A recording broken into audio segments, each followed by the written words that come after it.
मध्य प्रदेश के शिवपुरी कोतवाली क्षेत्र के अंतर्गत एक व्यक्ति की कोल्ड ड्रिंक्स पीने से मौत हो गई, जबकि उसकी बच्ची गंभीर रूप से बीमार हो गई है, जिसे एक प्राइवेट हॉस्पिटल में भर्ती कराया गया। बताया जा रहा है कि शहर के पहरी रोड पर निवासरत मनोज सोनी और उसकी बेटी ने कोल्ड ड्रिंक फ्रूटी पी, जिसके बाद दोनों की तबीयत बिगड़ गई। अचानक दोनों को हॉस्पिटल लाया गया, जहां मनोज को डॉक्टरों ने मृत घोषित कर दिया।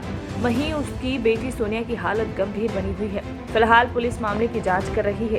देखिए संवाददाता कुलदीप गुप्ता की रिपोर्ट, शिवपुरी मध्य प्रदेश। मेरा नाम डॉक्टर नारायण शर्मा। सर ये जो जूनियर रेजिडेंट सर ये जो जी ये फ्रूटी जो पीकर जो आदमी आया था, क्या कंडीशन थी इनकी? एक्चुअली जैसे ही ये पेशेंट हमारे पास आया, हमने सबसे पहले इसकी पल्स देखी और उसका पल्सलेस थे ना, कोई पल्स नहीं आ रही थी, सेंट्रल पल्स भी नहीं आ रही थी, पेरिफेरल पल्सेस भी नहीं आ रही थी। तो हमने तुरंत इनका ईसीजी किया। ईसीजी में सारी लाइन्स फ्लैट आई थी और फिर हमने थोड़ी देर उनका फिर से ईसीजी किया। हमने 3 बार ईसीजी किए इनके, और तीनों बार इनका ईसीजी फ्लैट आया। तो हमारे पास ये पेशेंट ब्रॉड डेड कंडीशन में, मतलब उसको डेड कंडीशन में ही इनको लेके आया गया। तो जैसे इनको लेके आया, फिर हमने सारी फॉर्मेलिटीज़ की और ऐसा बताया गया परिजनों के द्वारा कि इन्होंने और इनकी बेटी ने फ्रूटी की है। उस फ्रूटी पीने से तुरंत बाद इनको ये हुआ। उनकी बेटी भर्ती है प्राइवेट अस्पताल में, और ये हमारे आपको क्या लगता है सर इस सारे मामले में? ये तो हम पोस्टमार्टम के बाद, पोस्टमार्टम की रिपोर्ट आने के बाद ही कुछ कह पाएंगे जी। उसके बाकी सैंपल्स लिए जाएंगे, उनकी जांचें होंगी, फिर पता चलेगा कि क्या है। मेरा नाम राजू श्याम सोनी। क्या पूरा मामला आया? ये साहब मतलब कल शाम को फ्रूटी खरीद के लाया था, तो इनने अभी मतलब 10:30-11 बजे फ्रूटी पी, इसने भी पी, मोड़ी ने भी फ्रूटी पी। तो फ्रूटी पीने के बाद में ये मान के चलो कि बेहोश हो गए और इनने क्या की, तो एक आध कुल्ला तो मतलब पानी का आया, और उसके बाद में 1-2 उल्टी मतलब खून की भी आई। फिर इसके बाद में उसको मतलब हॉस्पिटल लगे, वो सिद्ध बनाया, तो वहाँ पर लड़की भर्ती कर ली डॉक्टर साहब ने, और इससे बोले मतलब अगर वो तो आप मतलब सरकारी हॉस्पिटल ले जाओ। तो इसको लेके फिर हम सरकारी हॉस्पिटल आ गए। मतलब यहाँ पर डॉक्टर साहब ने चेक किया इसको, मतलब तो डॉक्टर साहब बोले कि इनमें तो कुछ नहीं है। मतलब किसकी दुकान से फ्रूटी ली थी? अब ये तो साहब मेरे को तो जानकारी नहीं है इस बारे में, मतलब कौन सी ली है। हमने भी फ्रूटी रखी हुई है घर पे। बिटिया को भी उल्टी हुई थी, बच्ची को भी। हाँ, बच्ची को।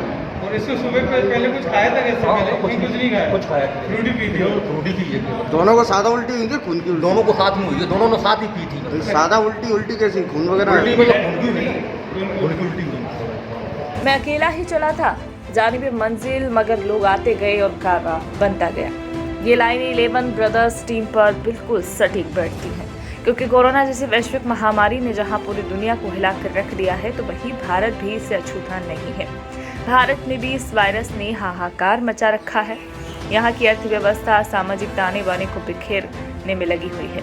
लोग घरों में कैद होने के बावजूद भी कई तरह की दिक्कतों का सामना कर रहे हैं, जहां सारे उद्योग धंधे चौपट हो गए हैं। गरीब दिहाड़ी मजदूरों के लिए तो 2 वक्त की रोटी के भी लाले पड़ गए, और पैदल ही वो परदेश के लिए निकल पड़े हैं। परिवार के साथ जान जोखिम में डालकर अपने परिवार और अन्य प्रवासी मजदूरों के साथ घर वापसी के लिए कदम से कदम बढ़ाकर चल रहे हैं। भारत की लंबी दूरी की सड़कों को कदमों से नाप डाला उन लोगों ने। सरकार की 5 ट्रिलियन इकोनॉमी के दावों की भी पोल खोल कर रख दी गई है। तो वहीं इस संकट की इस घड़ी में रायबरेली में जिस तरीके से जमीनी स्तर पर 11 ब्रदर्स टीम जरूरतमंदों तक पहुंचकर उन्हें हर संभव मदद दे रही है, जिसमें राशन किट, लंच पैकेट, घनी आबादी में सामूहिक किचन द्वारा भोजन का वितरण करवाना, राहगीरों एवं प्रवासी मजदूरों के लिए चप्पल की स्टॉल लगवाना, रात दिन उनकी सुरक्षा के लिए कमान संभाले हुए रहना, जाबाज पुलिसकर्मियों, स्वास्थ्य कर्मियों के लिए भोजन, पानी, चाय, बिस्किट इत्यादि की मुहैया करवाना, इस प्रकार के अनेक काम जो बीड़ा उठाया है, उसकी चर्चा आज पूरे जनपद में है, जहां आम लोगों से लेकर शासन प्रशासन के बीच चर्चा का विषय बना हुआ है, जो आज 11 ब्रदर्स की टीम रायबरेली में लोगों के लिए एक उम्मीद की किरण बनकर उभरी है। देखिए संवाददाता मेहताब खान की रिपोर्ट, रायबरेली, उत्तर प्रदेश। क्या नाम है आपका? मेरा नाम वसीम है।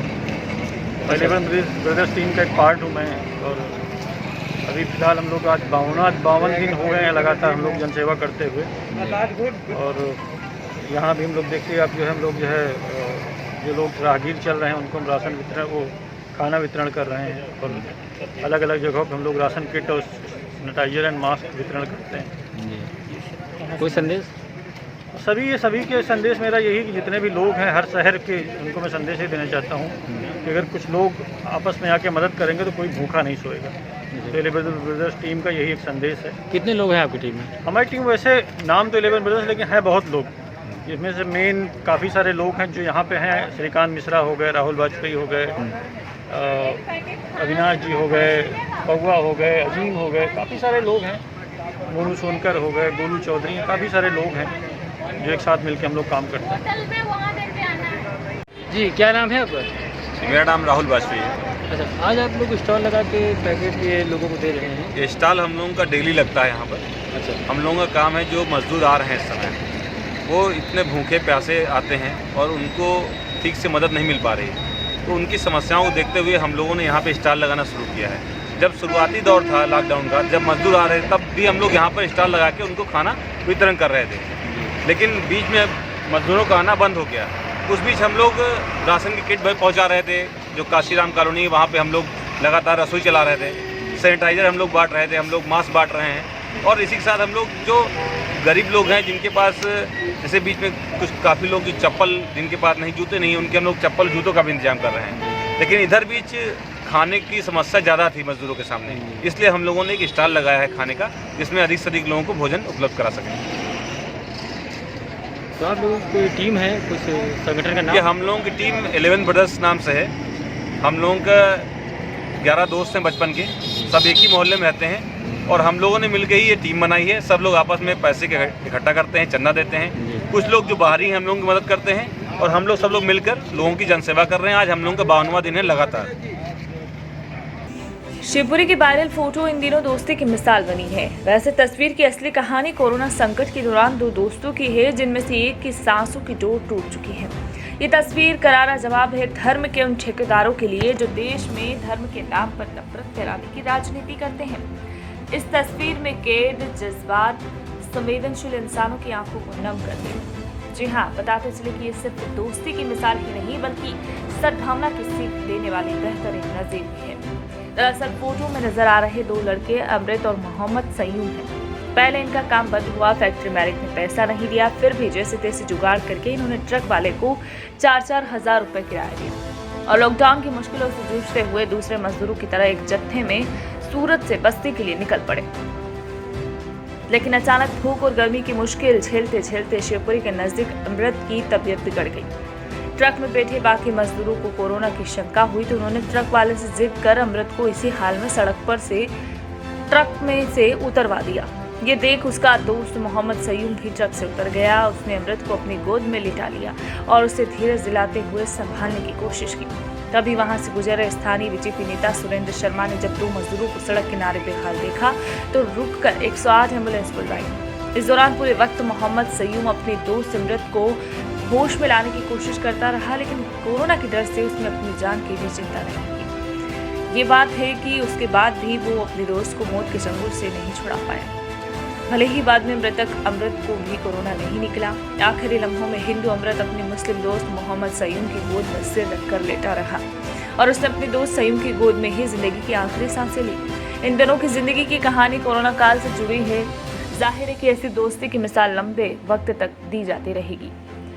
फिल्मी दुनिया में आपने ऐसे कई किस्से और कई स्टोरियां देखी होगी, लेकिन इंसानियत की ऐसी भावुक कर देने वाली तस्वीर पहली बार देखी होगी जो नफरत के सौदागरों के लिए करारा जवाब है।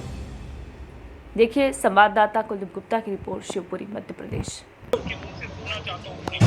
हम लोग सर आ रहे थे सूरत से, ट्रक में आ रहे थे। उसकी अचानक में दोपहर में तबीयत खराब हुई सुबह में। उसके बाद ट्रक वाला हम लोग को रास्ते में उतार दिया हाईवे पे। उसकी ज़्यादा सीरियस हो गई। उसके बाद एक साहब से मैं मदद मांगने के लिए गया रोड पे, तो साहब मदद किए मेरे को, एम्बुलेंस भी बुलाया, हॉस्पिटल भी पहुंचाए, बहुत मदद किए साहब ने। तो क्यों उतार दिया, क्या करके उतार दिया? उसकी ज़्यादा तबीयत खराब हो गई तो उसको ज़्यादा बुखार भी चढ़ गया था।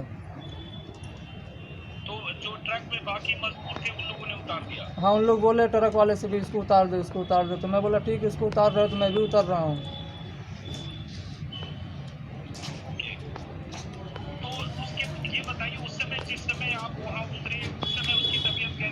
बहुत हालत, हॉस्पिटल में आके उसकी तबीयत ज़्यादा खराब हुई? नहीं, रास्ते में उसकी तबीयत खराब हो गई थी सर, एकदम हालत ख़राब हो गई थी उसकी। हो गई? तो उसकी डेथ कहाँ हॉस्पिटल में हुई? हाँ हॉस्पिटल में हुई।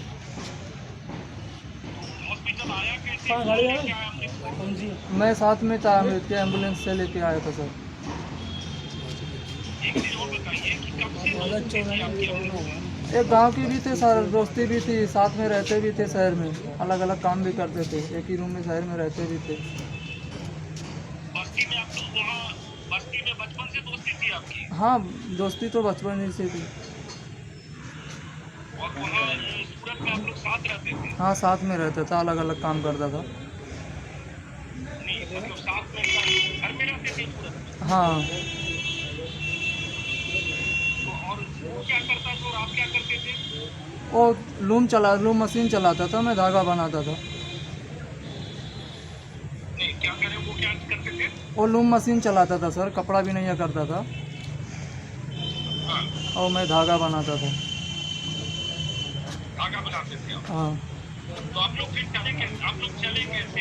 क्या तय करके कैसे चले वहाँ से सूरत क्या? क्यों चले, क्यों चलना पड़ा सूरत? क्या करें सर, जब भुखमरी आ गई तो उधर से व्यवस्था करके उल्टा सीधा कैसा भी करके हम लोग सोचे अपने घर पे जाएंगे, नॉन रोटी खा के रहेंगे आराम से, क्या मुश्किल है, अपने परिवार में रहेंगे सही सलामत। तो क्या आप दोनों की फैक्ट्री बंद हो गई थी वहाँ? हाँ फैक्ट्री तो बंद ही हो गई थी, 22 मार्च से फैक्ट्री बंद हो गई थी। तो पैसे फैक्ट्री वालों ने नहीं दिए? अप्रैल के दिए पैसे फैक्ट्री वालों ने? नहीं मार्च के पैसे मिले थे, अप्रैल मई के पैसे नहीं मिल रहे। तो फिर आप लोग कैसे चले? आपने ट्रक वालों से बात की, ट्रक को कितना पैसा दिया, कैसे चले? ट्रक को पैसा 4000 दिया था सर। दोनों ने 4-4 हजार दिए? हाँ सर। फिर उसके बाद तबीयत खराब क्या उनका शिवपुरी आते समय रास्ते में हुई? कहाँ तबीयत खराब अमृत की? उसकी तबीयत सर शिवपुरी आते तो उसकी तबीयत ज़्यादा ख़राब हो गई, 2-3 घंटे के अंदर उसकी ज़्यादा हालत ख़राब हो गई थी। और जब चला था सूरत से तब बिल्कुल ठीक था? हाँ तब बिल्कुल ठीक था, सबसे हंसी खुशी बात करते भी आ रहा था रास्ते में। तो इसका मतलब आप डॉक्टर कह रहे हीट स्ट्रोक मतलब लू लगा, आपको क्या लगता है क्या हुआ? मेरे को वही लगता है सर, ऊपर बैठा तो उसको घाम लग गया, अचानक में बुखार चढ़ गया। ऊपर क्या ट्रक की छत पे बैठा हुआ था? हाँ सर हाँ। और आप कहाँ थे? मैं भी ऊपर ही बैठा था सर। छत पे ऊपर होता है जो ड्राइवर के ऊपर छत होती है उस पे? हाँ सर हाँ। तो कितने मजदूर थे ट्रक में? उसमें थे 55-60 आदमी थे लगभग सर। तो किसी ने कहा नहीं कि कहीं आगे ले चलते हैं, हॉस्पिटल ले चलते हैं? सबने बीच सड़क पे उतार दिया? हाँ सबने बोला कि इसको इधर ही उतार दे, इसको उधर ही उतार दे, तो हम लोग बोले कि जब उतारना है इसको उतार रहा तो मैं भी उतार रहा, मेरा भी बैग दे दो, तो मैं भी उतर गया सर, इसको हॉस्पिटल लेके चला आया। तो आपको डर नहीं लगा? कोरोना में लोग बात कर रहे हैं नजदीक रहने से? नहीं सर, किस चीज़ की आपको नहीं डर लगा? नहीं, कोई चीज़ की डर नहीं लगा मेरे को, इतना था मेरा दोस्त बाकी है सही सलामत हम लोग घर चले गए। तो जिस समय आप उतरे ट्रक से नीचे उसके बाद क्या हुआ जरा बताइए? उस समय होश में था, बात कर रहा था? नहीं होश में नहीं था, क्या? उसको जब मैं ट्रक में से उतारा सर तभी वो बेहोश हो गया, तो उसके बोलने की शक नहीं थी, वो बोल नहीं पाता, बहुत बोलने की कोशिश किया हो बाकी बोल नहीं पाया हो। क्या नीचे सड़क के किनारे का वो पिक्चर है जो एक पिक्चर में दिख रहा है आपकी गोद में, उसका सीधे सड़क के किनारे का है? हाँ सड़क के किनारे का ही है। एक लाल रंग का बगल में बैग रखा हुआ है, किसका बैग है? वो बाइक उसी का है सर, अमृत कुमार का। क्या बैग में लेके आप दिखा रहा था? वो अपने फैमिली के लिए कपड़ा भी लिया था, अपना भी कपड़ा लिया था, सबके लिए कपड़ा भी लिया था। क्या लगा, क्या हुआ? आपको पता है कि सब जगह ऊपर अखबारों में आपके बारे में खबर छपी है कि कैसे आपने दोस्ती का, इंसानियत का धर्म निभाया, आपको पता है ये? वो तो पता ही सर, वो तो मेरा फर्ज था, हिंदू मुस्लिम का जो लोग दाग लगाते हैं और हिंदू मुस्लिम का दाग नहीं देखना चाहिए भाई, खून खून का चारा देखना चाहिए, भाईचारा। तो वहाँ से फिर क्या हुआ जब आप नीचे सड़क पर थे? उसके बाद फिर क्या हुआ जरा संक्षिप्त में बता दीजिए, फिर बात करेंगे। उसके बाद क्या हुआ? उसके बाद एम्बुलेंस आई, हम लोग मदद मांगने के लिए गए, एम्बुलेंस आई, एम्बुलेंस लेने के बाद हॉस्पिटल लेके आए। तो कुछ लोग कह रहे हैं शुरू में लोगों ने मदद भी नहीं की, वो देर लगी वहाँ पे, ऐसा भी है? नहीं नहीं ऐसा नहीं है सर, 10 मिनट तो इंतज़ार करना ही पड़ेगा, तत्काल में कैसे एम्बुलेंस आने में भी टाइम लगता है, 10 मिनट में एम्बुलेंस आ गई थी। बुलाया? हाँ सर। जिन लोगों को प्रवासी मजदूरों की यथावत स्थिति पर अब तक भरोसा नहीं हो पाया है कि वे दर-दर की ठोकरें खाने के लिए मजबूर है और मीलों दूर पैदल चलने के लिए भी बेबस नजर आ रहे हैं, ठीक वैसी ही एक तस्वीर सोशल मीडिया पर वायरल हो रही है, जिसे सिटीजन वॉइस न्यूज चैनल आपको दिखा रहा है। जी हाँ, दमन में इस वक्त एक नहीं हजारों की तादाद में कई प्रवासी मजदूर सड़कों पर बेबस और लाचार नजर आ रहे हैं। कड़कड़ाती धूप में नजर आ रहे ये तमाम प्रवासी मजदूर अपने गांव लौटने के लिए बेताब है, लेकिन इनके लिए सरकार और राज्य सरकारों द्वारा की जा रही गाइडलाइन के जरिए कि इनकी हर मुसीबत को निपटाया जा रहा है, तमाम दावे फेल होते हुए नजर आ रहे हैं। अब सवाल ये उठता है कि आखिर इन प्रवासी मजदूरों को कब तक उनके गांव वापस लौटाया जा सकेगा। प्रशासन और सरकार आगामी क्या इंतजाम कर रही है और धरातल पर उसकी बानगी कब सच साबित होगी। देखिए रिपोर्ट।